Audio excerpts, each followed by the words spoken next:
we were very conscious that construction is in need of change in a lot of ways. We're not necessarily as on the ball, perhaps, as we should be, with lots of things that need to be done. And we wanted to celebrate and to bring publicity and awareness to people who are doing amazing things. So if you've missed any of the calls previously, you can go onto YouTube, you can go onto Podbean, our podcast, you can go onto our Facebook page, you can go onto Twitter and catch up with them all there. We've talked about recruiting from the military, we've talked about mental health, we've talked about all sorts of issues around disabled people in construction. And this week we are joined by Louise Clarke, who joins us from the 2050 group, which is a fantastic organisation, team, network of people who have come together from across the construction industry, representing a very wide range of disciplines across the built environment, but established in 2010 to shape the industry over the 40 years between 2010 and 2050. How will that look? How will that work? How will that all come together? So in a moment, I'm going to hand over to Maria, and she's going to take us through today's call interviewing Louise. In the meantime, just a little bit of housekeeping for you. You will find that all of your calls are on mute, simply because it just means that we don't have to worry about issues about background noise and that kind of thing, because that can be a little bit disruptive. But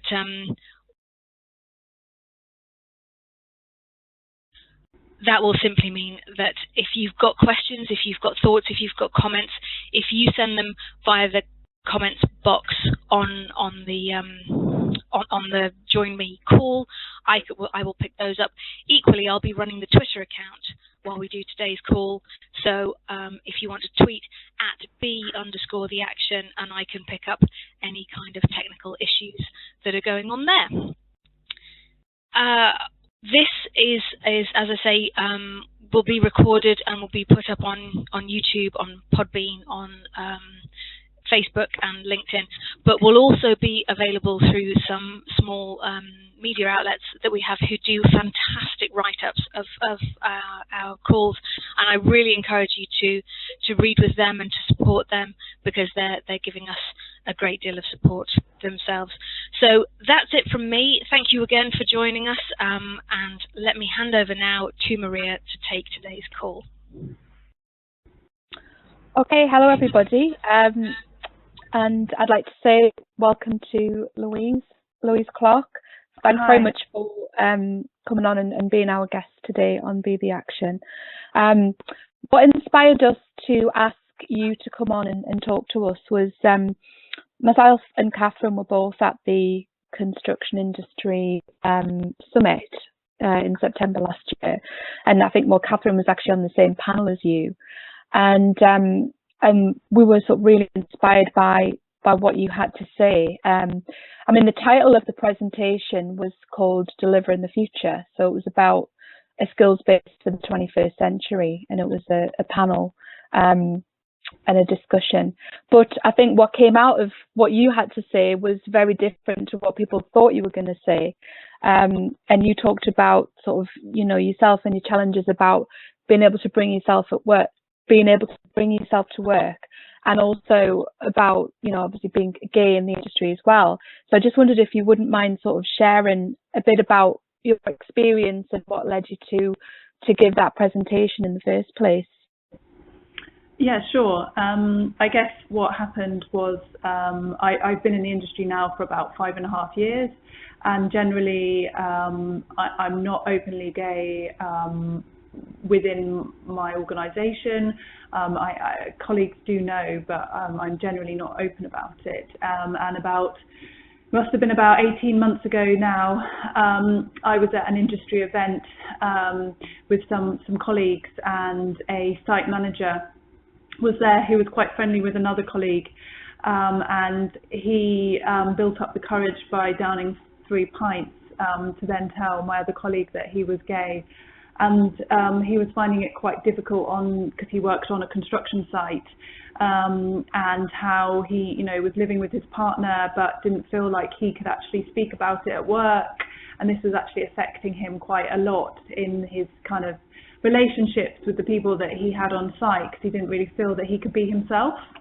And I guess that really affected me, because I thought, well, the work environment that I work in is similar to that, but it's not quite so bad. And if I don't start talking about and being open about who I am at work, then it's never going to filter down in the industry to sites and to other areas. So that really led me to want to start to speak up about it and speak up about my experiences, and really for us to start putting sexuality on the agenda around the debate around diversity.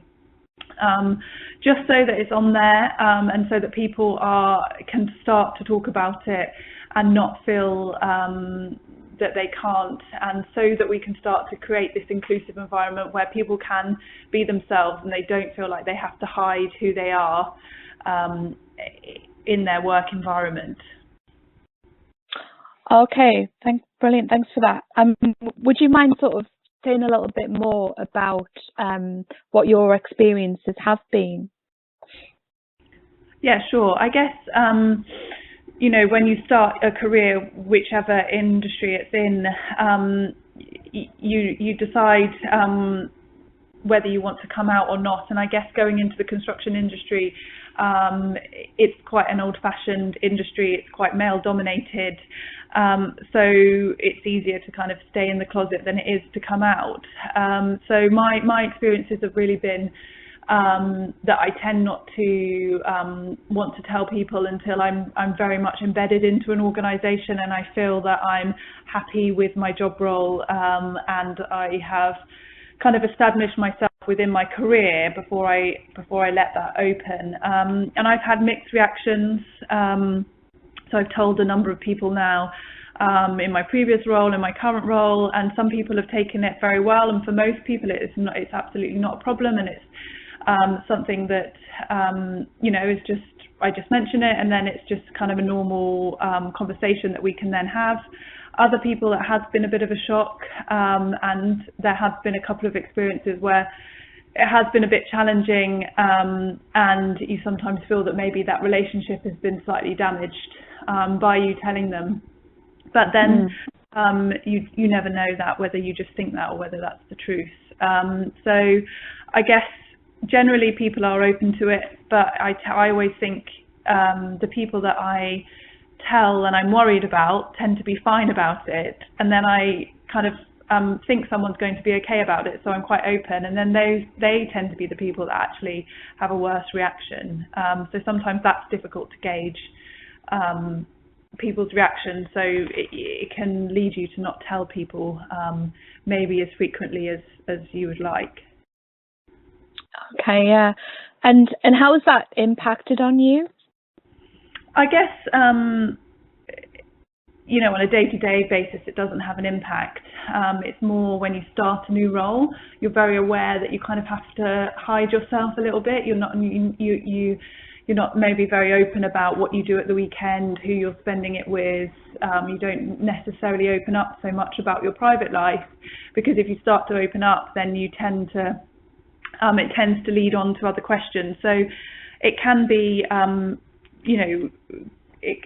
sometimes it can lead to you being quite worried about it, and just your production going down, because you're continuously thinking, should I tell this person? I can't keep hiding it. I can't keep batting off the questions that they're asking me.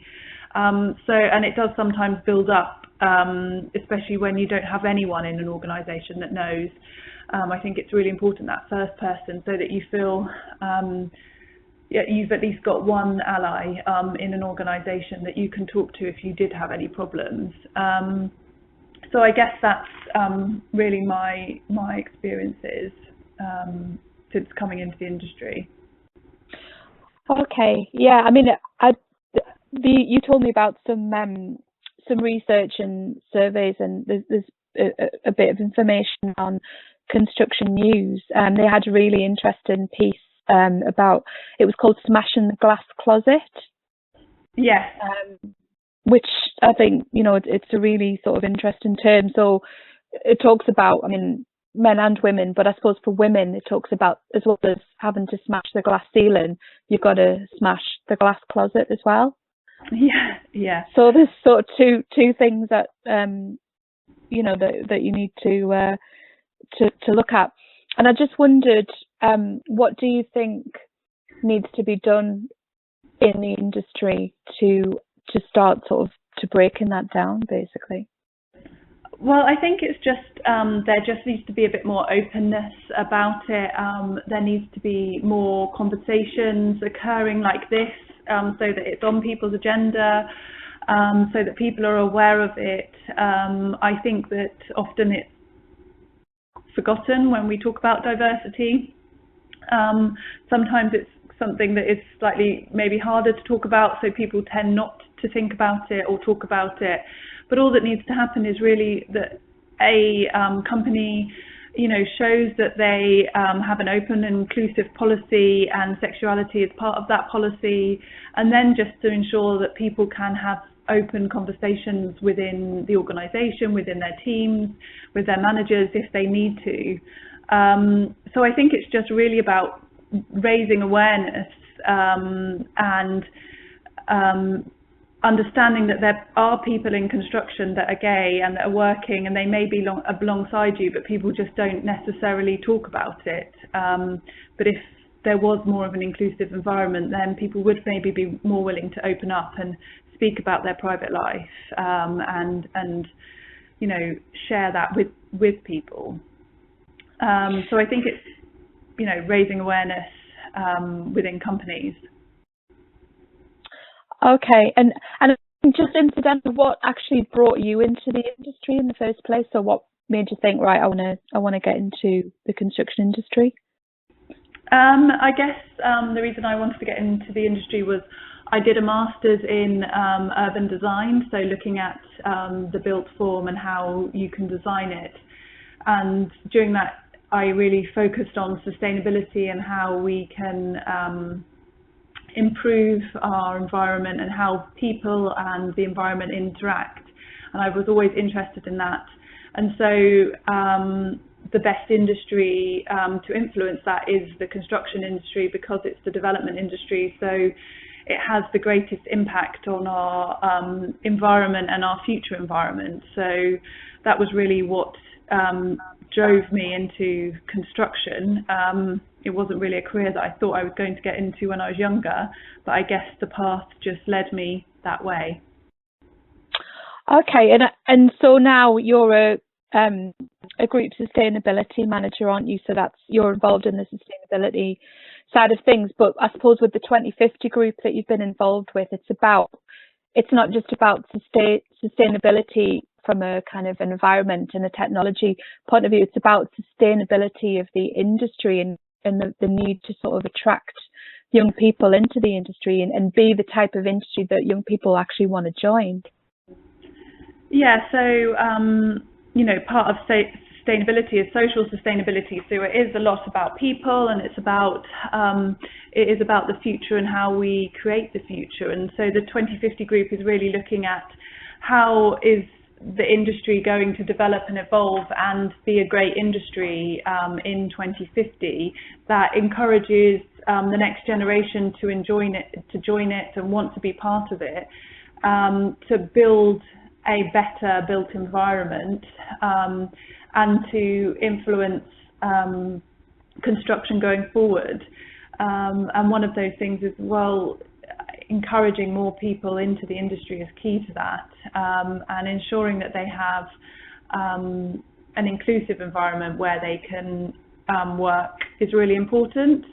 And it's a generational thing. As each generation comes, they are pushing for more inclusivity, more flexible working, because that's what they've been brought up with and that's what they're used to. So to then come into an industry that's slightly older and stale, they may not want to stay in the industry if it doesn't start to change and it doesn't start to think how we can really accommodate that younger generation that wants to join and is that future of the industry. Yeah, because when we had conversations leading up to this interview, you talked about how, you know, young people, when they're sort of at university and things like that, they're very openly, you know, out of the closet, happy to be themselves. But then when they come into the industry, there's sometimes a tendency that they go back into the closet. Can you tell me a little bit more about that?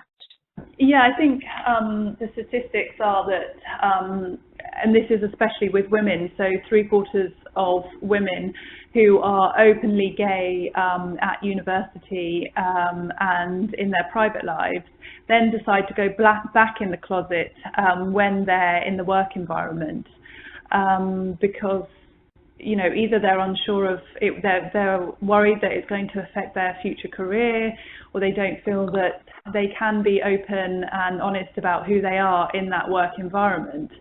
So I think that's quite a sad statistic, really, that, you know, when you're coming out, it's quite a big event in your life, and then you kind of open to everyone and happy to tell anyone about it, and then you have to decide to take on a different kind of person when you go into the working environment, because you're worried about your career and your progression and how people might perceive you.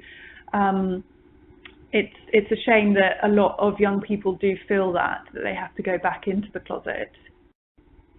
Yeah, and I think there's also definitely a link there with the mental health side of things as well. If you're kind of suppressing who you are, I mean, there's already quite a lot of stigma around sort of mental health and the issue, and I think there's definitely links there, I think, isn't there? If you can't be yourself on a daily basis and you're worrying about things, then it's bound to impact on you, really, isn't it?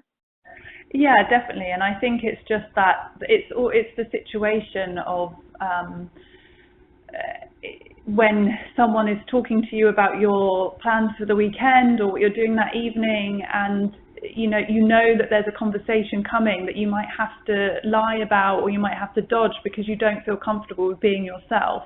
That can actually affect you quite a lot, because you do feel like you're not being honest and open, but at the same time you don't want to open up to this person who you only see, you know, every day in the kitchen. You have no idea what their reaction is going to be like.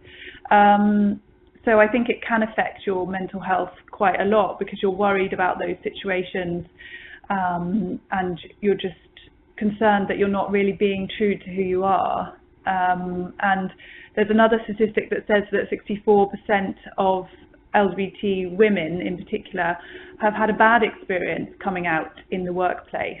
So that's quite high to say that, you know, people do find that it's not always accepted. So then you're then less likely to want to come out to more people within an office if you then experience, you know, a bad reaction. Yeah, absolutely. And those are really sad statistics, really, what you were saying. You know, about 3/4 of women who are openly gay at university and with their families, you know, they can't be themselves. You know, they go back in the closet when they get into their work environment. And also what you just said about 64% of LGBT women having a bad experience when they come out. So what do you think, what can we start to do in this industry to start changing that culture and to make more of an inclusive environment to change those statistics? What do you think we can start to do? Well, I think as an industry, we need to start to put more pressure on companies, because I ultimately think that it's up to a company to take a position and a stance on it, because we're all employed by companies, and your day-to-day experience is within a company.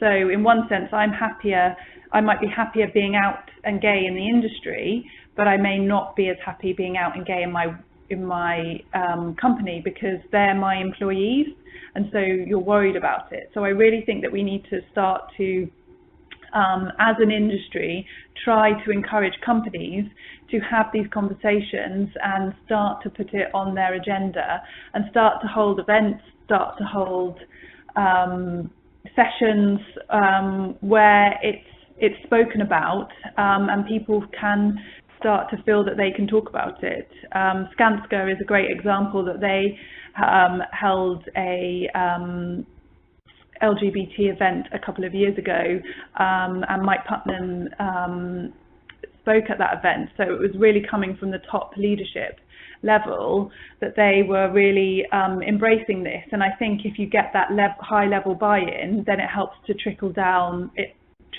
through the organisation. But that may not be the right approach for every organisation within the construction industry. So it's also about enabling those conversations at a grassroots level, and supporting people who want to support gay people in the work environment to have those conversations. So I think there's a number of things that we can do. It's just about getting the right information out there and creating some action around it. Okay. And I mean, do you think there's a difference between, say, being on site, how people handle things, as opposed to sort of being in the office? Have you noticed a difference there, or are you aware of one? Well, I think, yeah, I mean, I think it is different. I think that being on site, it is a very male-dominated, macho environment. So I imagine being a gay man in that environment would be very difficult. And to be open about it. So I think that, you know, we need to work with the companies and organisations that employ, you know, site-based people to start to have those conversations, and whether it's you know, through toolbox talks or however, or making sure that they get the right information on how to approach it and how to talk about it. I do think that's important, and I think it's different from kind of the professionals who maybe have the right systems and networks set up within their organisations to start these kind of conversations. But again, I think we need to focus on maybe a bit more on women and the ability for them to come out, because within the professions, I think it's probably more accepted to be a gay man, but women tend not to want to talk about it, because, as we spoke about before, it's that kind of, you know, it's not just a glass ceiling, it's that glass closet as well. They don't want to kind of open themselves up to two barriers to their development. Yeah. Yeah, I understand that. And if an employer is listening to this interview now and they're thinking, well, you know, where do I start with all of this? So you talked about, you know, starting the conversation. Where could they go to for support to find out about, you know, what would be a good starting point to start the conversation, I guess? Or where could we sort of point them to? I guess Stonewall is an organisation that has done a lot of charity research into LGBT issues. So they're a good place to start, and they do run a number of events that address different issues. So I'm sure that would be a good place to start. There are other charities around which I can send lists to afterwards. But I guess it's really about them thinking about their policy, whether they have an inclusion in policy, and just maybe talking about it at a management level as a subject that, you know, maybe they need to think about, whether there is a problem within their organisation, or whether there is an open policy within their organisation. I guess the other thing is there's also role models.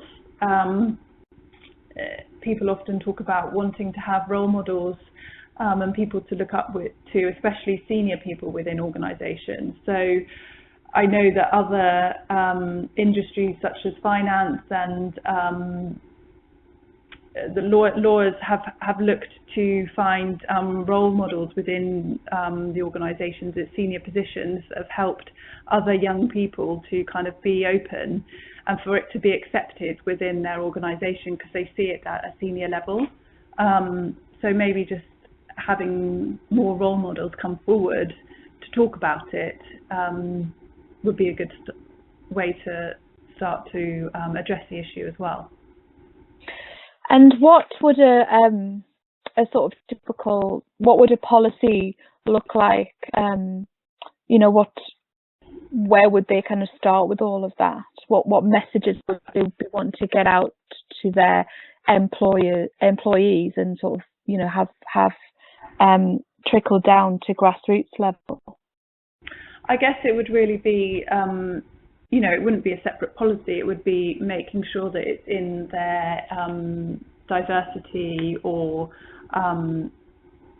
diversity policy, and just making sure that it is referenced there and that it is kind of that the support that is available if they needed it. I guess that's what would be a good starting point. But then, yeah, I guess it's just about starting to, at grassroots level, just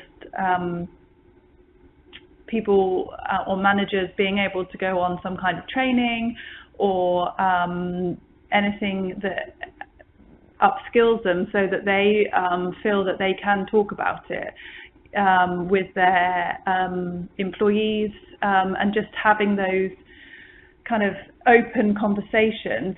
It doesn't need to be anything that's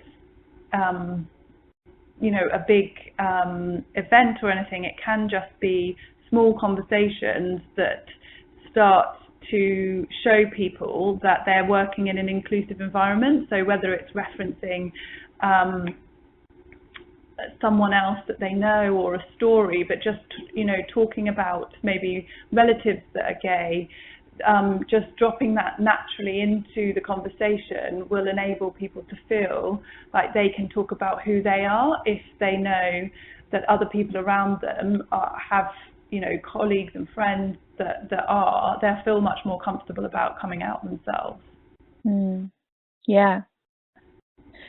And if you wanted to sort of, if you want to take something from today, what do you want to happen? What do you want people to do who are sort of listening to this conversation? Like, what would your call to action be from this conversation? I guess it really depends where people are within an organisation. So when I spoke at the summit, I was hoping that it would be kind of to some of the industry leaders, for them to go back to their organisations and think, how can I address it within my organisation?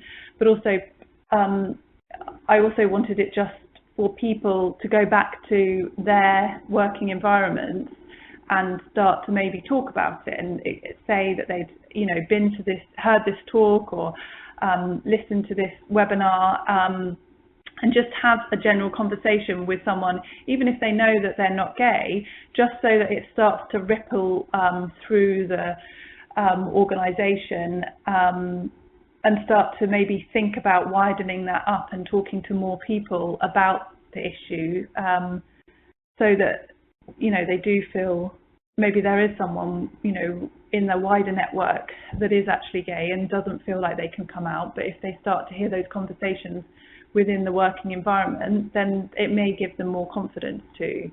So I guess that would be my my call to action is, don't be scared to talk about it, and just having small conversations just enables that inclusive environment to start to occur. Yeah,